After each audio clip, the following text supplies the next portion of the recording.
Hello अस्सलाम वालेकुम। कैसे हैं आप सब लोग? उम्मीद है कि आप सब लोग खैरियत से होंगे, अपनी ज़िंदगी में एंजॉय कर रहे होंगे। तो जैसा कि आपको पता है कि ये चैनल जो है वो हॉरर स्टोरी बेस है और मैं डेली बेसिस के ऊपर ही यहाँ पे अपनी लाइफ की जो उससे रिलेटेड वाक़यात हैं वो मैं यहाँ शेयर करती हूँ। और एक मेरा जो फ्लैट था जिसमें असरात थे और उसके बाद मैंने उसको सेल आउट किया इन्हीं सब बातों की वजह से, तो उसके तो बहुत सारे वाक़यात मैंने यहाँ शेयर किए हैं। लेकिन ये जो वाक़या मैं आज आपको सुनाने वाली हूँ ये उस फ्लैट से रिलेटेड नहीं है, बल्कि ये उस घर से रिलेटेड है जिसके बारे में मैंने आपको बताया था कि जब हमारे घर की कंस्ट्रक्शन हो रही थी तो मेरे वालिद ने टेम्परेरी एक रेंट पे घर ले लिया था और हमें नहीं पता था कि उस घर के अंदर क्या चीज़ें हैं और क्या मामलात हैं वहाँ पे। और जब हम शिफ्ट हुए तो तब हमें अंदाज़ा हुआ कि वहाँ पे हम मतलब कुछ पैरानॉर्मल एक्टिविटीज़ हैं जो हमने वक्तन फ़क्तन नोटिस की और सबको ही पता चल गया था, घर के हर फैमिली मेम्बर को पता चल गया था कि यहाँ पे कुछ हमारे अलावा भी कुछ और मखलूक है जो आबाद है।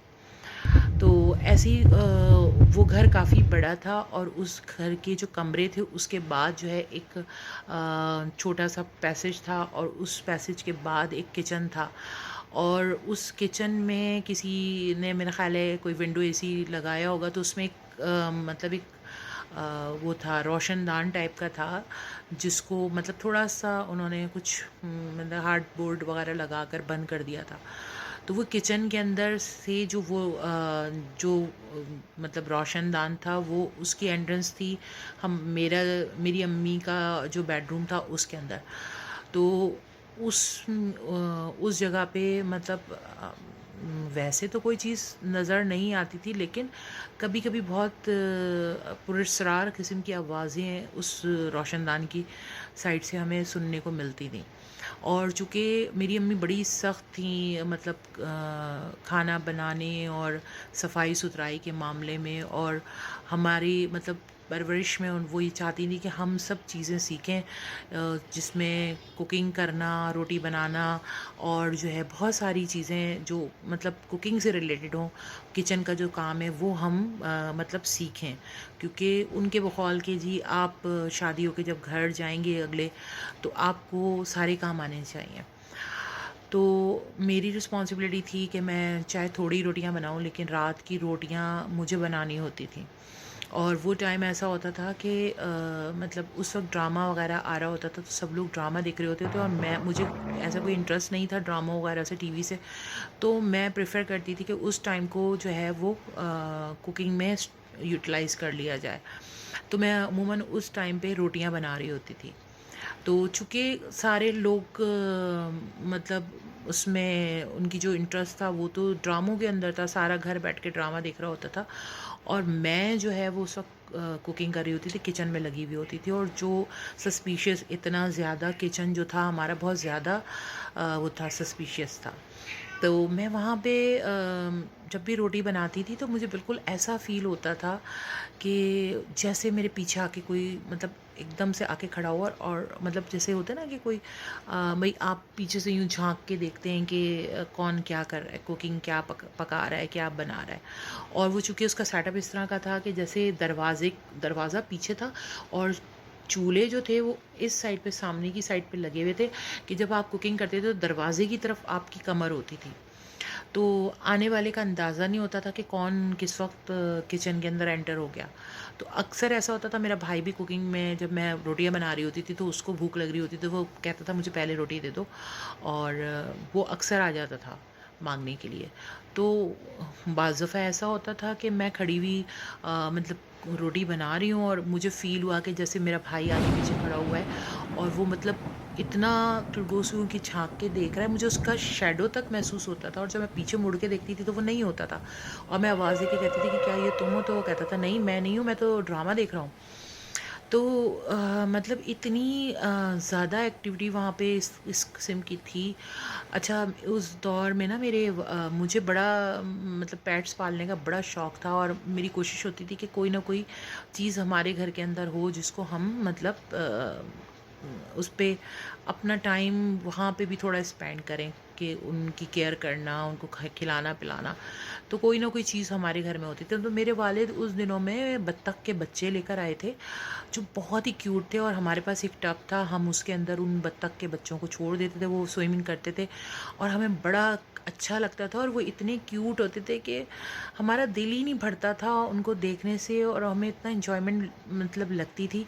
तो अक्सर ऐसा होता था कि मतलब हम बैठे हुए उनको देख रहे हैं।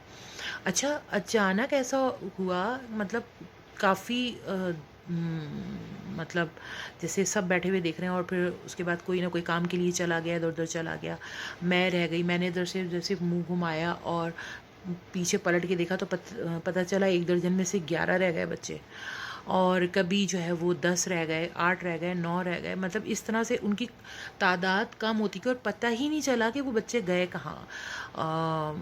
अब हम सब परेशान, वालिद भी परेशान कि तुम लोग केयर नहीं करते हो, कहाँ चले गए बच्चे ना।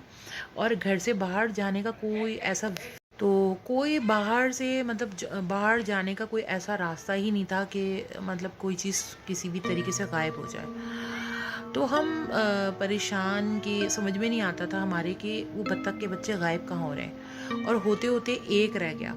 अच्छा, जब एक रह गया तो वो बीमार होके वो मर गया, और मैं तो बहुत रोई थी टू बी ऑनेस्ट मुझे, क्योंकि बहुत मतलब जानवरों से मुझे बहुत ज़्यादा प्यार है। और मुझे ये देखें, अभी आपको आवाज़ आ रही होगी, मेरे पास एक कैट है जो इस वक्त म्यू म्यू करके मुझे अट्रैक्ट कर रही है कि मैं उसको कुछ खाने को दे दूँ। तो इस वक्त मैं रिकॉर्डिंग कर रही हूँ। मैं हाँ बेटा अभी देती हूँ, रुक जाओ। तो ऐसे ही मेरे पास पेट शुरू से रहे। और अच्छा, जब वो मर गया तो बत्तख का बच्चा जब वो मर गया तो मुझे बहुत सैडनेस थी मेरे, मतलब हम सब बहुत उदास थे और मैं तो लिटरली बहुत रोई थी। तो फिर एक दिन क्या हुआ कि हमारे घर में 2 छत्ती थी। 2 छत्ती आप लोगों को शायद पता हो कि छत के मतलब डबल छत बनी हुई होती है और उसके बीच में एक स्टोरेज के लिए एक जगह होती है जिसको हम लोग 2 छत्ती बोलते हैं, और उसके अंदर काफ़ी सारा सामान जो है वो हमारा स्टोर हुआ हुआ था। तो अक्सर ऐसा होता था कि 15 डेज़ 10 डेज़ के बाद उसकी क्लीनिंग के लिए अम्मी मुझे कहती थी कि जाओ जाके जो चीज़ें रखी हैं, ऐसा ना हो कि उस पर गर्द मट्टी अड़ जाए, तो जाके उसकी क्लीनिंग करो। तो वो मेरी रिस्पॉन्सिबिलिटी थी कि मैं उस सीढ़ी लगा के उस 2 छत्ती के अंदर जाती थी। और वो 2 छत्ती ऐसी थी कि उसमें आप खड़े नहीं हो सकते थे, बैठ के काम ज़रूर कर सकते थे, कि इतनी उसमें स्पेस इतना था कि आप बैठ के काम कर सकते थे। तो जब मैंने उस 2 छत्ती की सफाई की, वो अच्छा खासा मतलब 10 फीट से ऊंची तो छत थी, और उसके बाद वो 2 छत्ती थी। तो उसका जो दरवाज़ा था, स्टेयर्स लगा के हम लोग उसकी सफाई के लिए जाया करते थे। तो जब मैंने उसको खोला और उसकी सफाई की, तो आप बिलीव करेंगे कि जो बत्तख के बच्चे गायब हुए थे उस 2 छत्ती में से मिले, उनकी डेड बॉडीज़। और बिल्कुल ऐसा लग रहा था कि जैसे किसी ने लाइन से उनको मतलब लगा के प्लानिंग के साथ, जैसे 1 2 3 इस तरह करके सजाया वो। और वो देख के तो मेरी चीखें निकल गईं कि ये क्या है। तो मैंने बहुत चीखना शुरू किया, तो मेरे भाई जल्दी से फिर ऊपर आया और उसने चेक किया, तो वो कहने लगा कि यहाँ पे कैसे आया इतनी हाइट के ऊपर, और वो भी 2 छत्ती के अंदर जिसका दरवाज़ा हमेशा बंद रहता है और कोई मतलब उसमें एंट्रेंस नहीं है किसी की जाने की। तो ये जो बत्तख के बच्चे हैं ये कैसे यहाँ पे आए। तो ये हैरत अंगेज़ बात हमारे लिए रही, और ये मामा हल नहीं हो सका, क्योंकि ना वहाँ पे कोई चूहा था ना कोई बिल्ली थी कि वो उनको मार देती और इतनी ऊपर ले जाके मतलब सजा देती। अगर कोई भी चीज़ मारेगी तो वो खाएगी उसको। जैसे बिल्ली भी अगर किसी बच्चे को पकड़ लेती है, चिड़िया के या मुर्गी के या बत्तख के, तो वो खा लेते हैं उसको। लेकिन वो बिल्कुल सही सालिम थे, ऐसा लग रहा था कि जैसे उनको स्टफ़ कर दिया गया हो। जो आपने देखा होगा अक्सर स्टफ़ किए हुए जानवर होते हैं। तो ये मम्मा आज तक हमें समझ में नहीं आया, और ये चीज़ वहाँ पे मतलब इस तरह के बहुत सारे वाक़यात थे जो मैं वक्तन फ़वक्तन आपसे शेयर करती रहूँगी। उम्मीद है कि आज का वाक़या जो है आपको अच्छा लगा होगा। अगर अच्छा लगा है तो प्लीज़ मेरे चैनल को सब्सक्राइब कीजिए, मेरी वीडियो को लाइक कीजिए और शेयर कीजिए, और अपना बहुत सारा ख़्याल रखिए। मेरे यूट्यूब चैनल का लिंक जो है वो यहाँ मौजूद है, तो प्लीज़ प्लीज़ प्लीज़ मेरे चैनल को ज़रूर सब्सक्राइब कीजिए। और मिलते हैं अगली वीडियो में। जब तक अपना बहुत सारा ख्याल रखें, और खुश रहें, आबाद रहें और अपनी हेल्थ का स्पेशली बहुत ज़्यादा ख्याल रखें, क्योंकि हेल्थ सबसे ज़्यादा इम्पॉर्टेंट चीज़ होती है। तो तब तक के लिए अल्लाह हाफ़िज़।